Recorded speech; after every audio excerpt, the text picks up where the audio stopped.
আসসালামু আলাইকুম এভরিওয়ান। আজকের পর্ব তৈরি করে দেখাবো মোনাক্কা। এই জন্য নিয়ে নিচ্ছি একটা মিক্সিং বলে 2 কাপ ময়দা, 1 কাপ চিনি।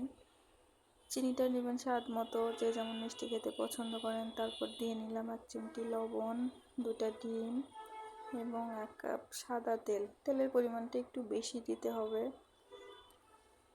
সবগুলো ডিমটা ভালোভাবে আমি ময়দার সাথে মাখিয়ে নিব।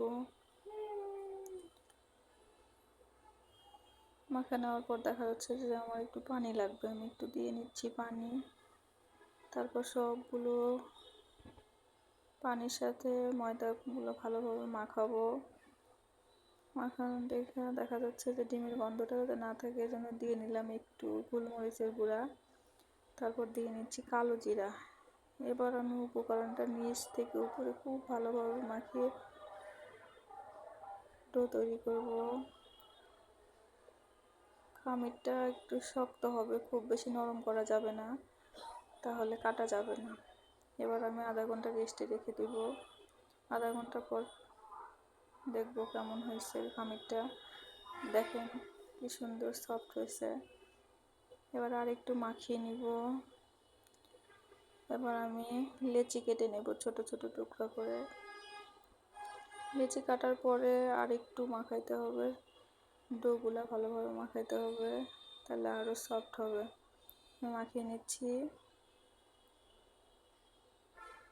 এবার রুটির মতো বেলে নেব। খুব বেশি পাতলা করা যাবে না, আবার খুব বেশি মোটাও করা যাবে না।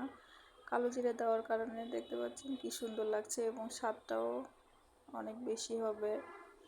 এবার আমি কেটে নিব। খুব বেশি ছোট করা যাবে না, তাহলে নিমকির মতো হয়ে যাবে। আবার খুব বেশি বড়ও করা যাবে না, মাঝারি মাপের কেটে নিচ্ছি। চেষ্টা করবেন সবগুলো সাইজ যেন একই রকম থাকে। আমি সবগুলো মোনাক্কা কেটে নিচ্ছি। একটু কোনা শেপে কাটলাম। এবার চুলাতে একটা প্যান বসিয়ে দিচ্ছি, প্যানে তেল দিয়ে নিচ্ছি। তেল দেওয়া হওয়ার পর গরম করে নিতে হবে। একটা দিয়ে দেখলাম তেলটা হয়ে গেছে কিনা, দেখলাম তেলটা গরম হয়ে গেছে। এবার মোনাক্কাগুলো দিয়ে নিচ্ছি। এটা ভাজার সময় খেয়াল রাখতে হবে, খুব বেশি আঁচে ভাজা যাবে না, তাহলে তাড়াতাড়ি কালার চলে আসবে এবং ভিতরটা কাঁচা থেকে যাবে। এটা মিডিয়াম আঁচে আস্তে আস্তে ভাজতে হবে।